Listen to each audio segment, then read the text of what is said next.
Welcome back to the channel. So here's the video I've promised.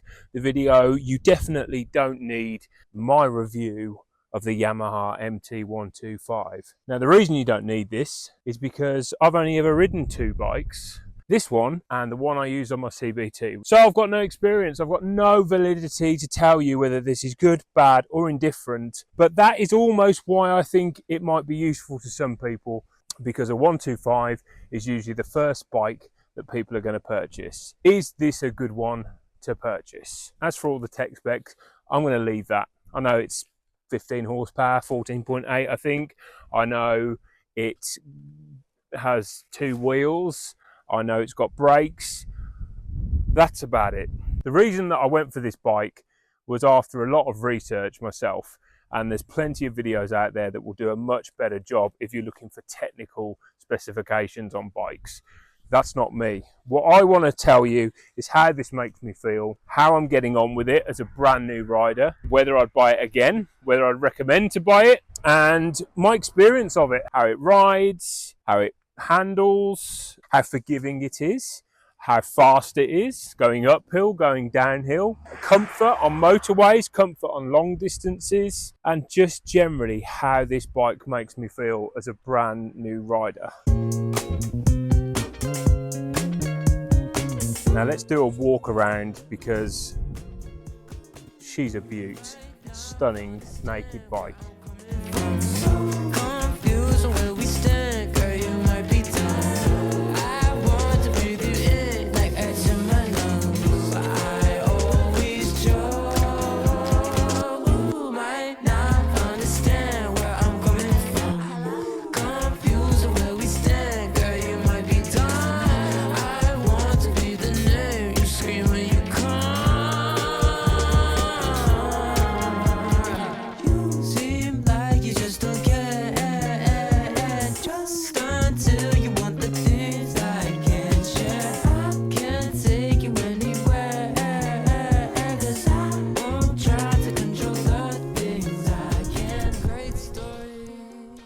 Now, as you can see, miles per gallon, 104.5 mpg is my average, and I've reset that when I got the bike.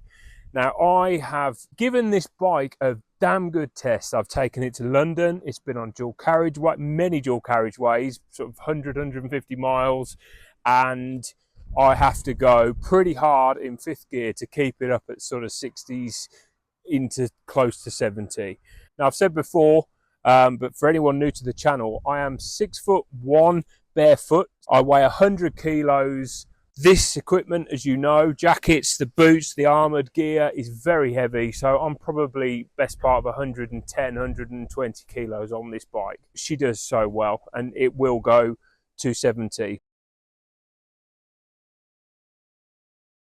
Let's go.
Now with the nature of a 125, top end, it's like there's no torque left, and at 70 miles an hour, 65, 70, it is running out of steam. So overtaking on dual carriageways, you have to really plan your. For the last 20 years, I've done 50 to 60,000 miles a year in cars, in vans. I've got lots and lots of experience being on the road. So driving those different vehicles, I'd liken it to being in a big Sprinter van or transit van loaded up. You have to pick your moments when you're pulling out because you don't have enough power to do it. And that's come into play with my experience on this as well. You've really got to choose when you're going to pull out. Make sure there's a big enough gap. Make sure you've got either a downhill, you're not going uphill and going to just stall anyway. As long as you plan that well, it does really well and you're absolutely fine. Country lanes, the twists, the bends, going around roundabouts, because of this beautiful shape here, when you are sitting on the bike, your knees are just tucked right under here and you just feel like you're part of the bike. When I'm turning and when I'm leaning and pushing around corners, it just gently leans over. It never feels for a minute like it's going to disappear from underneath me. Maneuverability, so how light it is. I can lift the back of the bike up quite easily. I don't want to do it and fall it here, but I can shift it around. It's about 120, 130 kilos. And then obviously to move around, we are pretty good.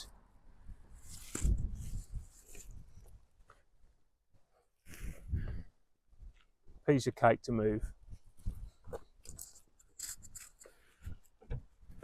Running costs.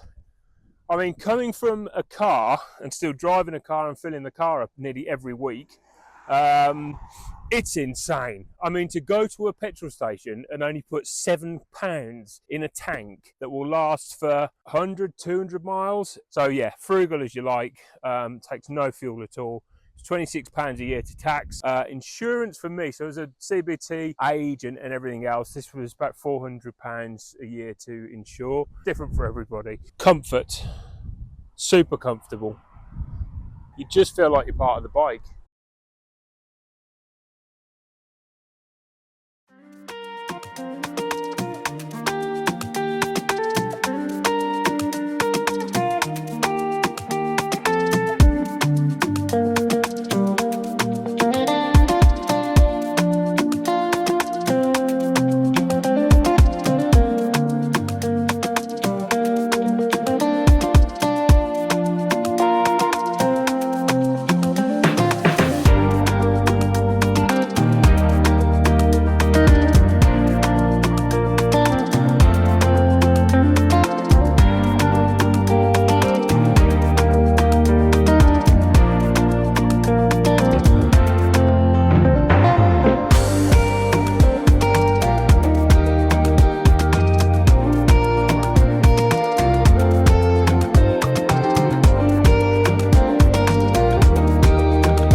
So I had to just stop here and make a moment because this is one of the things that I absolutely love about motorbiking and being a motorbikist. It's the fact I don't know where I am.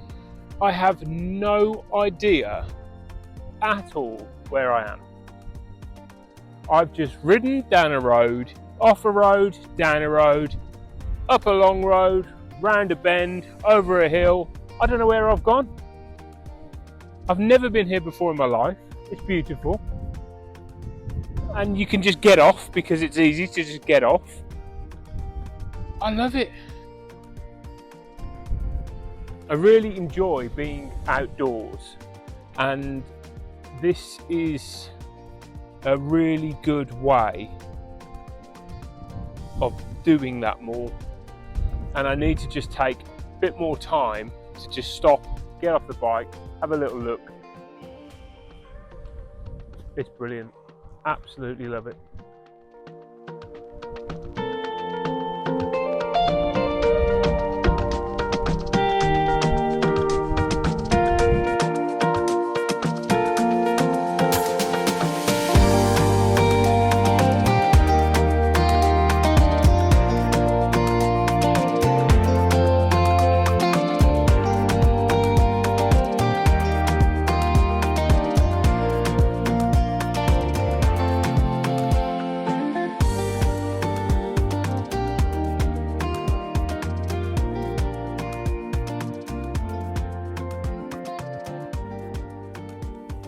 A hidden reason that I went for this bike was they also seem to hold their value. My theory with this is I've spent a bit more. You know, I know first bikes, many people say spend £1,000 or whatever, little as possible, just get on the road, test it. I understand that.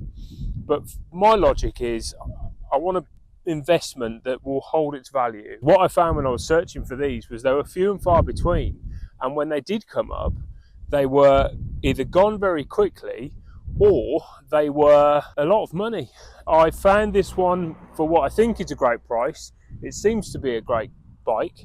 And yeah, we will see. So if you're thinking of getting an MT-125, think no more. I would 100% recommend this as a first bike. Now, as I said at the very beginning, I've got absolutely no authority to tell you that, but I'm going to because it's my video and I can do what I like. One really nice thing I heard about bikes, and it rings true with me, is it doesn't matter what the spec, what bike it is, how much it is, what engine, what size, what make, what model. If you don't walk away from it and look back and think, wow, I love that bike. If it doesn't make you turn around, then it's not your bike.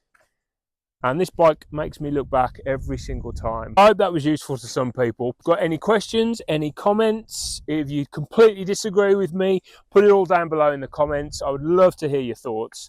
What was your first bike? Please subscribe, please like, please share, and I will look forward to seeing you next time.